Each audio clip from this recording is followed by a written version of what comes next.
আমার ইতিহাসের পাতা উল্টে দেখলেও কিন্তু এইরকম স্মৃতি ছিল। তবে এখন আমি কিন্তু একাই থাকি, কারণ আমার যেসব বন্ধুগুলো ছিল আমার সাথে তারা কিন্তু আর এখন বাড়িতে থাকে না, তার জন্য কিন্তু আমি একাই ঘুরতে ভালোবাসি।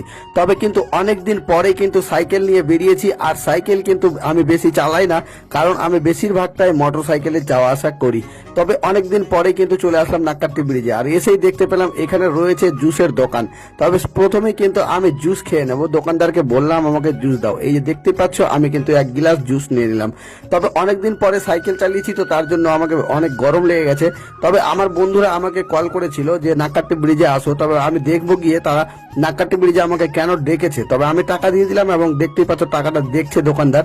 তবে 20 টাকার নোট দিয়েছিলাম তার জন্য, তবে নোট না সেটা শিক্ষা ছিল। তবে অনেকদিন পরে কিন্তু সাইকেল চালাচ্ছি, আর সাইকেল চালাতে ভীষণ ভীষণ মজা লাগছিল আমাকে। অনেকদিন পরে সাইকেল চালালাম। তবে দেখা যাক বন্ধুরা কি জন্য আমাকে ডেকেছে কল করে। তবে দেখতেই পাচ্ছ বন্ধুদের কাছে পৌঁছে গেলাম, আর এরাই কিন্তু আমাকে কল করেছিল। আর দেখতেই পাচ্ছ এরা কিন্তু ছবি তুলতে ব্যস্ত রয়েছে, তাতে কিন্তু আমি তাদেরকে ভিডিও করছি। তবে তোমরা ভিডিওটা দেখতে থাকো আগে গিয়ে কি হয়। তবে দেখতে পাচ্ছ একটা ফলোয়ার্স দেখতে পেয়ে গেলাম, আর আগে গিয়ে দেখতে পেলাম বন্ধুরা আমার কিন্তু চটি ছিঁড়ে গেছে। দেখতে পেলাম আবার সামনে কিন্তু একটা দোকান রয়েছে, তার মধ্যেই কিন্তু আমরা গিয়ে চটিটা দিয়ে দিলাম সেলাই করার জন্য। তবে আমরা কিন্তু গরিব মানুষ ভাই, আমাদের কিন্তু সেলাই করেই পড়তে হয়, নতুন চটি কেনার টাকা নেই। তবে এখানে কিন্তু চটি ঠিক হয়ে গেল, এবার যাবো আমরা আগে। তো ভিডিওটা কেমন লাগলো অবশ্যই কমেন্টে জানাবে।